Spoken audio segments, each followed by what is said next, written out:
Hello again, and welcome to Eureka Math series. We are doing 6th grade math, and we are currently working on module number 2. Okay, so let's get started.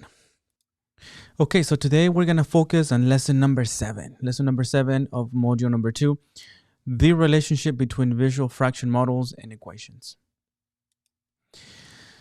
Okay, so let's look at example number 1. So let's look at the classwork, example number 1. Okay. So model the following we're going to be using the partitive interpretation. Partitive interpretation, to me, it means two things. Number one, it means that we're typically going to be using the reciprocal, okay, method to solve the problem. And if you remember from previous videos, the reciprocal, it just means the keep, change, flip, all right, that we talked about in previous videos. And the reciprocal will be the flip part, where you flip or you change your second fraction when you're dividing fractions. And then number two, second of all, it would mean that the model is based on the second fraction. Okay, that's what that means. So anyway, that's how I think about this, and it just makes it a little easier to remember for me. Okay, so then again, I need to look, first of all, I need to look at the model. The model is going to be based on the second fraction. But then first of all, I'll have to ask myself. Okay, so I'll say the question is 2/5 of what number is 3/4. Okay, so I'll ask myself that. And let me make a better 3/4. Okay. All right, so let's continue with the lesson then. Let's do the model. Now remember, the model is going to be based on my second fraction. So I'm going to be looking at my second fraction, which is 2/5 to do my model. So I'm going to be doing 5 boxes, out of which I'm going to shade in 2 out of the 5. So let's do that. Okay. All right, so here's my tape diagram. Then I'm going to do 1, 2, 3, 4, and 5. Okay, so let's close this. I didn't like that. Okay, so let's do it a little better. Okay, better. So now remember, I'm gonna be shading 2 out of the 5. So let's go ahead and shade 2. 1, 2. All right, so there's my 2/5. Okay, now those 2/5 represent 3/4. They represent 3/4 of the whole thing. That's what that means. Okay, so then if this 2 out of the 5 represent 3/4, then what's the value of the whole of all 5 of those boxes? So then the first thing I need to do is figure out what's the value of this box. What's the value of this box? I know that their value is half of 3/4. So maybe that's what I need to do. So I need to grab this 3/4 and then divide it by 2. Now I'm going to do this using my reciprocal method that we talked about at the beginning here, my keep, change, flip. It's a reciprocal, okay? So then I'm going to keep my first fraction and then change from division to multiplication. Now remember, 2 is a whole, so I'm going to put a 1 under. And so then I'm going to flip it or do the reciprocal. Now my 1 is my numerator and my 2 is my denominator. Now I'm going to go ahead and multiply across. Okay, multiply across. So 3 times 1 is 3, 4 times 2 is 8. So then that tells me that out of those 3/8, this 3/8, then that's the value of each one of those boxes. That's the value of each one of those boxes. It's worth 3/8. Okay, so each one of those has a value of 3/8. So each one is 3/8, 3/8, 3/8, 3/8, and 3/8. And then finally, then I add them all to figure out what the value of the whole thing is, right? Because remember, we're trying to figure out what is the value. Okay, what is the value? The value of this whole thing. What's the value of that whole thing? So then now I just have to add them all. 3 plus 3 is 6, plus 3 is 9, plus 3 is 12, plus 3 is 15 eighths. Okay, now I can simplify this. I know that the 8 fits into the 15 one time, but then I'll have a remainder of 7 eighths. And that is the value of all the 5 squares. Okay, and so that's how I found my answer. So then we can say that 2/5 of 1 and 7/8 is 3/4. Okay, and then once again, this is the partitive interpretation. Now, let's look at example number 2. And example number 2 is going to want us to do the measurement interpretation. Now, the one thing that how I like to think of measurement interpretation, it makes it a little easier for me to remember, is I like to think of it as measurement interpretation as the fractions, if I can get them to have a common denominator, then that's how these are going to be solved, by having a common denominator. And then number 2, my model is based on the first fraction. On the first fraction when my denominators are common, when they're the same. Okay, so think about those two things. So measurement to me means try to find a common denominator. Once I find the common denominator, then my model or my tape diagram is based on the first fraction. Okay, so then first of all, we can ask. Okay, so for this type of questions, we can ask. 3/5 is how many 1/4, or in this case, just fourths. Now, remember, first things first, find a common denominator. So let's do that. This is my fraction here, or my problem. I got 3/5 divided by 1/4. Now, the quickest way to find the common denominator here, it's by multiplying the denominators by each other. So in other words, multiply the 5 by 4 and the 4 by 5. Now, whatever you do to my denominator, I must also do to my numerator. Okay, so then now we just multiply and convert them into fractions of equal or common denominator. So 3 times 4 is 12, 5 times 4 is 20. 1 times 5 is 5, and then 4 times 5 is 20. So now I have a common denominator, right? Because 12 20s is an equivalent fraction to 3/5.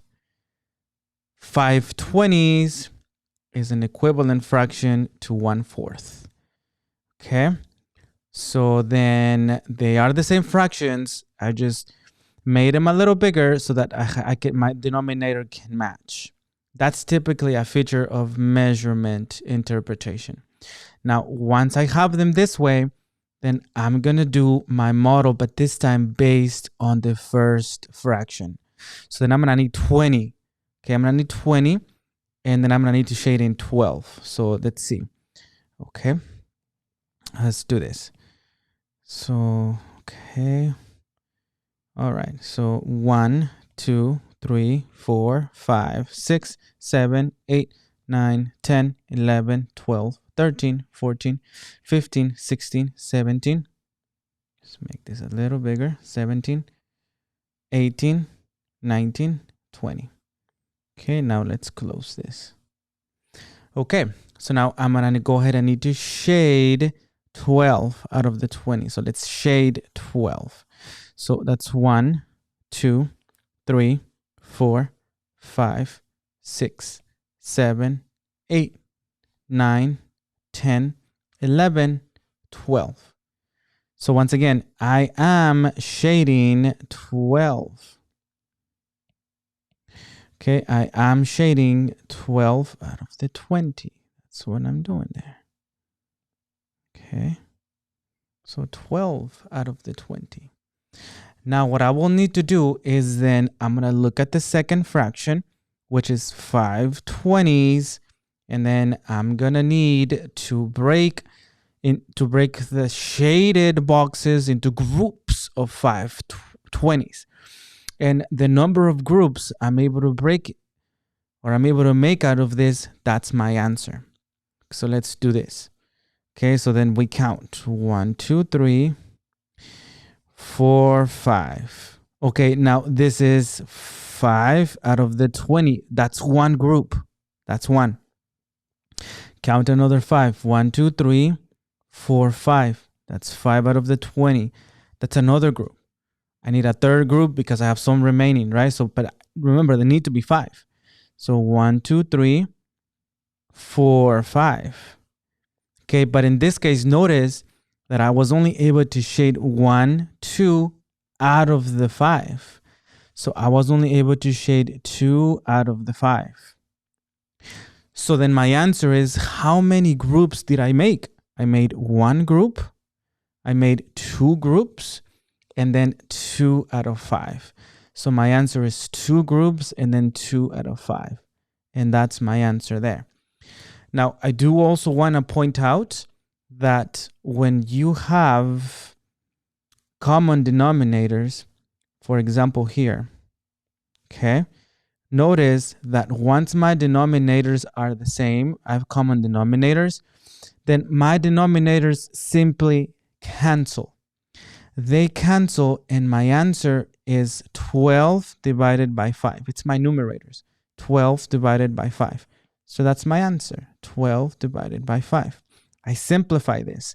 And then how many times can I fit the 5 into the 12? The answer is 2, and I'll have a remainder of 2 over 5. And there is my answer. And so you can see for reference that it matches my answer there. Okay, so then 3/5 is how many fourths? 3/5 is 2 and 5/5. Okay. So there is your answer. Let's look at example number 3. Okay, so for example number 3, let's do both. Let's do partitive and let's do a measurement. So let's break it in half. So I'm going to break this in half like this. And then on the left side, let's do partitive, interpretation. Okay, and on the right side, let's do measurement, interpretation. Okay, so there's my 2. So for partitive, remember that the first step is to look at the second fraction because that's where my model is going to be based on. So then I'm going to make 3/4. So my model or my tape diagram must have 4 boxes, and I'm going to shade in 3 of them. So let's do that. Okay. All right. So 1, 2, 3, 4. There's my 4 boxes, but then I'm going to shade in 3 of them. So 1, 2, 3 out of 4. Now this right there, once again, that's my 3 out of 4. But then that also tells me that those 3, they represent 2/3. They have a value of 2/3. So this tells me that I'm going to have to break these 2/3 into 1, 2, 3. So it tells me the value of each one of this so that eventually then I can find the value of the whole thing. That's what I'm doing, right? So then what I will need to do is I will need to grab these 2/3 and divide by 3. Why by 3? Because these 2/3 need to be divided into 1, 2, and 3. So it can tell me the value of each one. Then I can find the value of the missing one. So then I can find my answer. Okay, so let's do that. Let's do my reciprocal model. Remember, there's a 1 under the 3 because the 3 is a whole. So I keep my first one, change from division to multiplication, and then I do the reciprocal, so 1 over 3. So then I just multiply across. 2 times 1 is 2, 3 times 3 is 9. So then that tells me that each one of those little boxes has a value of 2 nines, 2 nines, 2 nines, and also the last one must also be 2 nines. So once again, this is 2 nines, this is 2 nines, this is 2 nines, this is 2 nines. So when you combine them together, 2 plus 2 plus 2 plus 2, well, 2, 4, 6, 8. So then my answer there, then therefore, is going to be 8 nines. Okay, so the whole thing has a value of 8 nines. Now, if I do my reciprocal, then my original, remember, I'm doing 2/3 divided by 3/4. So then I can say 2/3. Let me do a different color there. So we can say 2/3 divided by 3/4. Now we're going to do the reciprocal method, keep, change, flip. So I'm going to keep my first fraction, change from division to multiplication, and then do the reciprocal or flip my second fraction. 4 now is my numerator and 3 my denominator. Okay, now I multiply across. 2 times 4 is 8, and then 3 times 3 is 9, and there you have it. It matches my answer there. Okay, so once again, this was the partitive interpretation. Let's go ahead and do the same one, but this time using measurement. Okay, remember my problem here is 2/3 divided by 3/4. Now remember, the first thing to keep in mind when it comes to measurement is common denominators. So the quickest way to do this is by multiplying by each other, each of the denominators by each other. So then what I will do is I'll multiply 4 times 3 and then 3 times 4. Whatever I do to my denominator, I must do to my numerator.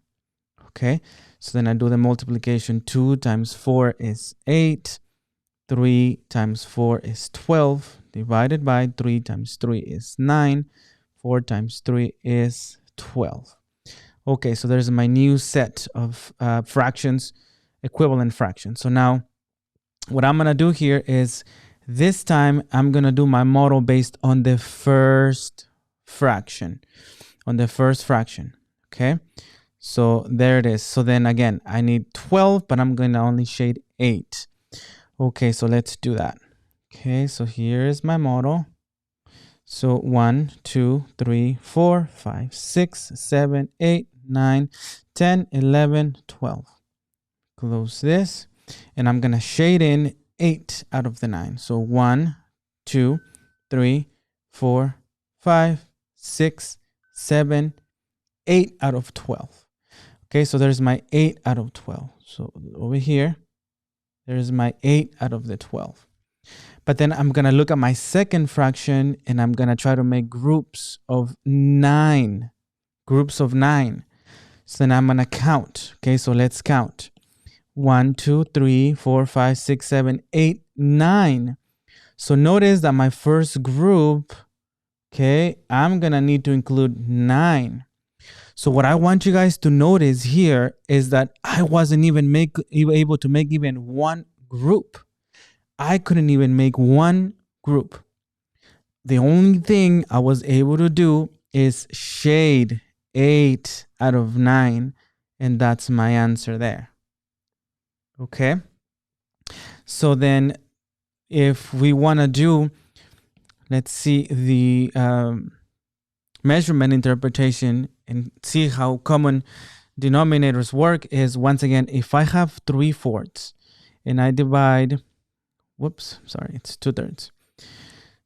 So if I have 2/3 and I divide by 3/4, then remember, my first goal is to make common denominators. What we did up there, and I'm just kind of repeating this again, multiply by each other, multiply by each other, multiply by each other. Okay, so then 4 times 2 is 8, 3 times 4 is 12, 3 times 3 is 9, 4 times 3 is 12. So remember that once you have common denominators, this is like saying 8. Give me 1 second. This is like saying 8/12 divided by 9/12. So then the 12s would cancel, and then all you have to do is by 8 divided by 9. Well, then your answer is just 8 divided by 9. Okay, so in other words, these 12s cancel, and your answer are your numerators, 8 divided by 9. So my answer there is 8 divided by 9, and I cannot simplify that any further. Okay, so there you have it. Both interpretations. Partitive, so partitive,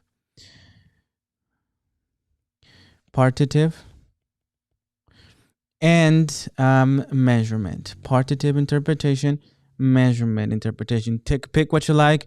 I always think that students should be able to do whatever they find the easiest. Okay. For the lesson summary, notice that what they show you down here, this here, they're basically showing you the reciprocal. Okay, they're showing you the reciprocal. I like to call it keep, change, flip. Keep, change, flip, right? Because you keep the same fraction, right? So keep A divided by B, A divided by B, and then change the sign, okay, the symbol from division to multiplication, and then flip the third. So now C divided by D, now D is at the top and C at the bottom, which is the reciprocal. Okay, so hope you find some value in this. This is it. If you did, give it a like. If you have any questions, let me know. I'll see you on the next one. All right. Adios.